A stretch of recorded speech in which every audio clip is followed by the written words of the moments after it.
Hello बच्चों, welcome back to the channel. मैं हूं द क्रिप्टिक्स और बेटा आज की वीडियो में हम स्टार्ट करने वाले हैं स्टेम। तो चलिए शुरू करते हैं। देखो बेटा, जब आप स्टेम के फीचर्स की बात करते हो तो ये अबव ग्राउंड पार्ट होता है। स्टेम जो रूट था वो अंडरग्राउंड पार्ट था, ये अबव ग्राउंड पार्ट है। जो रूट थी वो डिसेंडिंग पार्ट था, ये असेंडिंग पार्ट है। रूट रेडिकल से बना था बेटा, स्टेम प्लूम्यूल से बनती है। अगर हम स्टेम की बात करें तो बेटा ये पॉजिटिवली फोटोट्रॉफिक होता है, मतलब लाइट की तरफ ग्रो करता है। जब यंग होता है तो ग्रीन होता है, लेकिन जब मैच्योर हो जाता है तो वुडी एंड डार्क ब्राउन हो जाता है। ठीक है। इसके अलावा अगर हम फंक्शन की बात करें तो बेटा इसके ऊपर लीव्स, फ्लावर्स और फ्रूट्स लगे हुए होते हैं, तो इन सबको सपोर्ट देने का काम करता है। इसके अलावा ये जो स्टेम है वाटर, मिनरल्स और फोटोसिंथेट्स मतलब कि फूड या कार्बोहाइड्रेट जो होते हैं उनको ट्रांसपोर्ट करने का या कंडक्ट करने का काम भी करता है। ठीक है। अगर हम रूट को, स्टेम को ध्यान से देखें तो बेटा हमें पता चलेगा कि रूट का वो पार्ट, ये वाला जहाँ पे लीफ लगी हुई है बेटा, रूट का वो पार्ट जहाँ लीफ लगी हुई है उसको आप नाम देते हो नोड। ठीक है। The part of the node leaf that bears the leaf is called node. ठीक है। एक नोड ये रहा, दूसरा नोड ये रहा। ठीक है। दो नोड के बीच का जो रीजन होता है उसको आप नाम दे रहे हो बेटा इंटर नोड। ठीक है। इसके अलावा ये देखो लीफ है, this one is leaf, this is leaf, this is stem. दोनों के बीच में एक एंगल बन रहा है, लीफ और स्टेम के बीच में एक एंगल बन रहा है। ठीक है।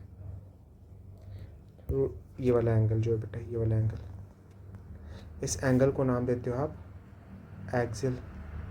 और इस एक्सिल में एक बड है, इस बड को आप नाम दे रहे हो बेटा एक्सिलरी बड। ठीक है। तो आपको याद रखना है axillary bud, it is present in the axil of leaf. और उसके अलावा बेटा ये टिप पर, एपेक्स पे एक बड प्रेजेंट है, और इस जो एपेक्स पे बड प्रेजेंट है उसको आप नाम देते हो एपिकल बड। ठीक है। ये याद रखना है। इसके अलावा जैसे नोड यहाँ डिफाइन कर रखा है, नोड क्या होता है, वो रीजन जहाँ लीफ लगी होती है स्टेम पे उसको नोड कहते हो। दो सक्सेसिव नोड के बीच का रीजन इंटर नोड कहलाता है। तो यहाँ लिखा है बेटा region between two successive nodes. इसके अलावा एक्सिलरी बड्स क्या होती है, लीफ के एक्सिल में जो बड्स प्रेजेंट होते हैं उसको आप एक्सिलरी बड्स बोल देते हो। एपिकल बड क्या होती है, जो एपेक्स पे प्रेजेंट होती है, टिप ऑफ द स्टेम पे प्रेजेंट होते हैं, उसको आप एपिकल बड बोल देते हो। ठीक है। इसके बाद अगर हम आगे बढ़ें तो बेटा मॉडिफिकेशंस ऑफ स्टेम की बात करते हैं। और मॉडिफिकेशंस ऑफ स्टेम में बेटा हमारे पास सबसे पहले आता है अंडरग्राउंड मॉडिफिकेशंस। जो स्टेम का अंडरग्राउंड पार्ट होता है वो मॉडिफाई हो जाए तो उसको आप अंडरग्राउंड मॉडिफिकेशन बोल दोगे। इसमें क्या क्या आएगा बेटा, इसमें आपके पास एक मॉडिफिकेशन आता है जिसको आप बोलते हो ट्यूबर। ट्यूबर क्या होता है बेटा, tuber basically underground lateral branch होती है जिसकी टिप स्वेल करके ट्यूबर बना लेती है, और इसका एग्जाम्पल है पोटैटो। ठीक है। इसके अलावा आता है बेटा हमारे पास एग्जांपल राइजोम। राइजोम एक अंडरग्राउंड हॉरिजॉन्टल ब्रांच स्टेम होती है जो कि स्वेल करके करती है और अपने आप को राइजोम में कन्वर्ट कर लेती है, और इसमें आता है आपके पास जिंजर एंड टर्मरिक। इसके अलावा बेटा हमारे पास आता है कॉर्म। कॉर्म जो है वो एक, बोल सकते हो, अंडरग्राउंड वर्टिकल स्टेम है जो अपने आप को स्वेल करता है और बना लेता है बेटा कॉर्म, जिसमें कोलोकेशिया आ गया, अमोर्फोफेलस आ गया। इसके अलावा आती है बल्ब। बेटा यहाँ पर ध्यान से देखना कि ये जो पार्ट है ना, ये वाला जो पार्ट है, ये छोटा सा पार्ट जो दिख रहा है आपको, ये वाला पार्ट, ये जो पार्ट है, दिस डिस्क शेप्ड स्ट्रक्चर ये highly condensed, this is the stem. बाकी जितना भी बचा हुआ ऊपर वाला पार्ट जो आप खाते हो दैट इज द लीफ, जो आप खा रहे हो वो लीफ है। ठीक है। और इस स्ट्रक्चर को आपने नाम दिया है बल्ब, और इसमें क्या क्या आ जाएगा but onion and garlic. Okay. तो ये चार जो है वो अंडरग्राउंड मॉडिफिकेशन है स्टेम के। अब इन अंडरग्राउंड मॉडिफिकेशंस के बाद कुछ मॉडिफिकेशंस ऐसे होते हैं जो सब एरियल मॉडिफिकेशन होते हैं। सब एरियल मॉडिफिकेशन का मतलब ये कि ये ऐसे पार्ट हैं जो ना ज़मीन के पूरी तरीके से अंदर है, ना जो पूरी तरीके से ज़मीन के बाहर है। आप ये बोल सकते हो कुछ पार्ट इसका ज़मीन के अंदर हो सकता है, कुछ पार्ट ज़मीन के बाहर होगा। या फिर आप ये बोल सकते हो कि ज़मीन पर ये रेंगते हुए चलते हैं। ठीक है। या जो भी सरफेस है उस पर ये टच कर रहे हैं, इसलिए इनको बोला सब एरियल मॉडिफिकेशन। सब एरियल मॉडिफिकेशन। ठीक है। इसमें एक आता है बेटा रनर। रनर जो होते हैं वो आप यहाँ देख पा रहे हो बेटा, यहाँ पे आपको देखने को मिल जाएगा कि ये जो है एक लेटरल ब्रांच निकली, ये एक नीचे लेटरल ब्रांच निकली है। ये लेटरल ब्रांच अलोंग द ज़मीन, along the what we can say is ground के अलोंग रन करेगी, और वहाँ से फिर एक ब्रांच निकलेगी ऊपर की तरफ, नीचे की तरफ फाइब्रस रूट्स निकलेंगे। फिर वहाँ से एक लेटरल रूट ब्रांच निकलेगी, जो कि रन करेगी, फिर एक पॉइंट आएगा नोड जहाँ से ब्रांचेस निकलेगी और वो क्या बन जाएगा बेटा, लीफ में कन्वर्ट हो जाएगा आगे जाके, और दूसरी तरफ वहाँ पे रूट निकल जाएगी। और यही अगर चलता रहा तो इसी को आप नाम दोगे रनर। ठीक है, अगर आप इसको यहाँ से मान लो फॉर एग्जांपल आपने क्या करा कि इसको यहाँ से पकड़ के खींच लिया, इस जगह से पकड़ के खींच लिया, या फिर आपने इस जगह से पकड़ के खींच लिया, तो पूरा का पूरा एक साथ बाहर निकलता हुआ देखने को मिल जाएगा आपको। ठीक है, ये कहाँ देखने को मिलता है बेटा, ये ऑक्सैलिस में देखने को मिलता है। ठीक है, इसके बाद आता है बेटा हमारा दूसरा सब एरियल मॉडिफिकेशन जिसको आप बोलते हो ऑफसेट। ऑफसेट पिस्टिया और इकोर्निया में देखने को मिलता है। आप बोल सकते हो it is a single internode runner. Runner ही है लेकिन कैसा है बेटा, it is a single internode runner, it is a single internode runner. ठीक है, यहाँ पर अगर आप ध्यान से देखो तो यहाँ पर क्या है बेटा, एक नोड ये रही, एक नोड ये रही, और इन दोनों के बीच में जो रीजन है that is a internode, single internode है। इसके एक एंड पर ये देखो कुछ लीफ है, दूसरे एंड पर भी एक टफ्ट ऑफ लीफ, एक ग्रुप ऑफ लीफ है, और नीचे की तरफ एक टफ्ट ऑफ रूट है। ठीक है, ये जो स्ट्रक्चर होता है इस पूरा का पूरा, इसी को आप नाम दे रहे हो ऑफसेट। ठीक है, इसके अलावा बेटा जो हमारे पास तीसरा स्ट्रक्चर होता है जिसको आप नाम देते हो बेटा स्टोलन। स्टोलन क्या है बेटा, स्ट्रॉबेरी में देखने को मिलता है और जैस्मीन में देखने को मिलता है। ये क्या करेगा बेटा, यहाँ पर क्या होता है कि यहाँ पर जो एक ब्रांच होती है स्टेम से वो निकलती है, ऊपर की तरफ ग्रो करती है, और कुछ टाइम बाद नीचे की तरफ आर्क डाउन करती है, नीचे की तरफ वापस से आती है, और जहाँ टच करेगी वहीं से नया प्लांट निकलने लग जाता है। फिर दोबारा से ऐसे होगा कि दोबारा से ऊपर की तरफ जाएगी, एक ऊपर की तरफ एक आर्क लेगी, एरियली ग्रो करेगी, उसके बाद फिर एक जगह पर टच कर देगी, जहाँ टच कर देगी वहीं पर यहाँ पे एक न्यू प्लांट बन जाएगा। स्ट्रॉबेरी और जैस्मिन में देखने को मिलेगा। ठीक है, चौथा जो हमारे पास मॉडिफिकेशन होता है that is called sucker. Sucker में थोड़ा सा उल्टा होता है, जैसे हमने स्टोलन में देखा था कि जो लेटरल ब्रांच है वो ऊपर की तरफ ग्रो कर रही है, एरियली ग्रो करती है, थोड़े समय के लिए हवा में ग्रो करती है, उसके बाद ज़मीन को टच करती है, जहाँ उसने ज़मीन को टच करा वहीं से नया प्लांट निकल गया। ठीक है, सकर में क्या होता है कि जो स्टेम है वो ज़मीन ऊपर ग्रो ना करके वो कहाँ जाती है बेटा, नीचे की तरफ ग्रो करती है, ज़मीन के नीचे की तरफ ग्रो करती है, और कुछ टाइम बाद अपने आप ही ऊपर की तरफ ऑब्लिकली आती है, ऑब्लिक मैनर में आती है, और जहाँ से आएगी वहीं से नया प्लांट निकलेगा, नीचे रूट आएंगी। ठीक है, दोबारा से जो स्टेम होगी वो नीचे की तरफ, ज़मीन के नीचे की तरफ ग्रो करेगी, और उसके बाद फिर वापस एक जगह एक टाइम बाद ऊपर आएगी, ऊपर जहाँ पर भी आएगी वहाँ से एक नया प्लांट निकलेगा और नीचे रूट निकल जाएगी। इसी को आप नाम देते हो सकर। ये कहाँ देखने को मिलेगा बेटा, pineapple, mint, banana and chrysanthemum, इन प्लांट्स में ये देखने को मिल सकता है।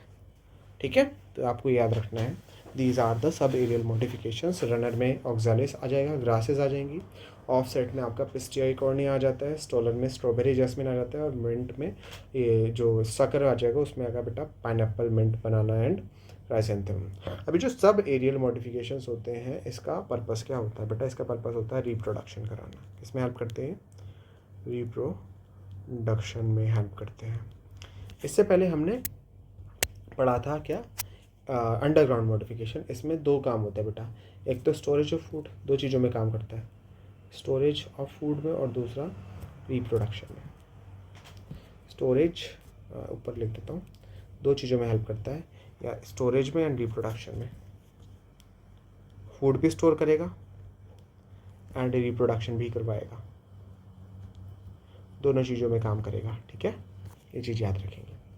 इसके बाद बेटा जो तीसरा मॉडिफिकेशन आता है that these are the aerial modifications, वो स्टेम का वो पार्ट जो पूरी तरीके से ज़मीन के बाहर है उनको आप, और वो अगर किसी चीज़ में मॉडिफाई हो जाता है तो उसको आप एरियल मॉडिफिकेशन बोल देते हो। ठीक है, अब इसमें एक स्ट्रक्चर आता है जिसको आप बोलते हो थॉर्न, दूसरा आता है टेंड्रिल। अब बेटा ये एक्चुअल में तो क्या कहते हैं स्टेम के मॉडिफिकेशंस नहीं है, ये एक्चुअल में बेटा एक्सिलरी बर्ड्स के मॉडिफिकेशन है। किसके मॉडिफिकेशन है, एक्सिलरी बर्ड्स के। क्या होता है, क्या होता है आप मान लो क्या हुआ कि इस केस में कि ये स्टेम था, ये लीफ थी, इस लीफ के एक्सिल में एक एक्सिलरी बड थी, ये एक्सिलरी बड मॉडिफाई होती है, एक वुडी पॉइंटेड स्ट्रक्चर बना लेती है, तो इसी को आप, इसी मॉडिफिकेशन को आप क्या नाम दे देते हो बेटा, थॉर्न नाम दे देते हो। ठीक है, कहाँ देखने को मिलेगा, बोगनविलिया में देखने को मिलेगा, लेमन में देखने को मिलेगा। ठीक है, काम क्या होता है इसका, सिंपल सा प्रोटेक्शन देना, किसी भी हार्बीवोर से प्रोटेक्ट करने का काम है इसका। ऑब्वियस सी बात है ना, काटे होंगे तो कोई एनिमल इसको आराम से खा नहीं पाएगा, तो दूर ही भागेगा, इससे खाने से इनकार ही करेगा। ठीक है, इसके बाद बेटा बारी आती है आपकी टेंड्रिल की। जो टेंड्रिल है वो भी एक बोल सकते हो एक्सिलरी बर्ड का ही मॉडिफिकेशन है। जैसे कि अगर आप यहाँ पे देखो ये बेटा स्टेम, ये रही लीफ, और बेटा लीफ के एक्सिल में जो एक्सिलरी बर्ड थी वो अब कन्वर्ट हो चुकी है एक थिन फिलामेंटस कॉइल्ड स्ट्रक्चर में, जिसको आप नाम दे रहे हो टेंड्रिल। कहाँ कहाँ देखने को मिलेगा, ग्रेप पाइन हो गया, वाटरमेलन हो गया, पम्पकिन हो गया, किम्बर हो गया, इन जगहों पर आपको ये देखने को मिल जाएगा। ठीक है, तो ये चीज़ आपको याद रखनी है। इसके अलावा जो एक्चुअल में एरियल स्टेम की मॉडिफिकेशंस है उसमें आता है बेटा एक फिल्लोक्लेड और दूसरा आ जाता है बेटा क्लैडोड। ठीक है, फिल्लोक्लेड में क्या है, देखो ये जो फिल्लोक्लेड होता है वो ऐसे प्लांट्स में मॉडिफिकेशन के रूप में पाया जाता है जो प्लांट्स एरिड कंडीशन में पाए जाते हैं, रेगिस्तान वाली कंडीशन में पाए जाते हैं। अब रेगिस्तान जब वाली जो कंडीशन है वहाँ पे प्राइमरी जो खतरा है प्लांट को, that is the transpiration, water loss है ना, water loss due to transpiration. अब उसको कम करना है उसको, देखो ज़मीन में पानी है नहीं उतना, और ऊपर से ट्रांसपिरेशन होगा तो और पानी का लॉस होगा, तो उस लॉस को कम करना है। तो वो लॉस जो होता है वो स्टोमेटा के थ्रू होता है, और ज़्यादातर स्टोमेटा कहाँ पर है, लीफ पर प्रेजेंट है। तो लीफ के अगर सरफेस एरिया को रिड्यूस कर लिया जाए तो ट्रांसपिरेशन कम हो जाएगा। अब क्या करते हैं ये प्लांट्स की जो लीफ है उसका सरफेस एरिया रिड्यूस कर लेते हैं और उसको ऐसे छोटे छोटे स्पाइंस में कन्वर्ट कर देते हैं। ये दिख रहा है ना बेटा, छोटे छोटे कांटे जैसे स्ट्रक्चर। इनको थॉर्न नहीं बोलोगे, इनको क्या बोलते हो बेटा, स्पाइंस बोलते हो। ठीक है, स्पाइंस में कन्वर्ट होगी। ये जो वाइट कलर से जितना बन रहा है बेटा, दीज आर स्पाइंस, जो एक टाइम पर क्या हुआ करती थी बेटा, लीफ हुआ करती थी। ठीक है, अब अगर ये लीफ जो है वो स्पाइंस में कन्वर्ट हो चुकी हैं तो बेटा फोटोसिंथेसिस कौन करेगा, तो स्टेम अपने आप को मॉडिफाई करता है ताकि वो अब एक या तो फ्लैट हो जाए या सिलेंड्रिकल हो जाए, ग्रीन हो जाए और फोटोसिंथेसिस करने लग जाए। वही ग्रीन, फ्लैट या फिर सिलेंड्रिकल स्टेम जो फोटोसिंथेसिस कर पा रहा है उसी को आप नाम दे रहे हो बेटा फिल्लोक्लेड। ठीक है, तो जो ग्रीन पार्ट दिख रहा है ना बेटा आपको, ग्रीन पार्ट जितना भी है वो फिल्लोक्लेड है। कहाँ कहाँ देखने को मिलता है, ये यूफोर्बिया में देखने को मिलेगा, ओपिनिशिया में देखने को मिलेगा। यूफोर्बिया में कैसा होगा बेटा, यूफोर्बिया में होगा सिलेंड्रिकल, यूफोर्बिया में सिलेंड्रिकल होता है।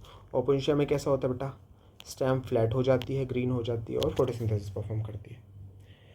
इसके अलावा हमारे पास एक और एग्जाम्पल आता है क्लैडोड का।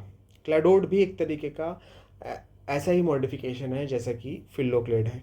क्यों हम ऐसा कह रहे हैं, बिकॉज जहाँ क्लैडोड पाया जाता है वो प्लांट्स भी एरिड कंडीशन में भी पाए जाते हैं। फॉर एग्जांपल जहाँ जैसे कि ये देखो कि आपने क्या बोला, ये स्टेम है मेरे पास। ठीक है, अब स्टेम में से क्या है, ब्रांच निकली है।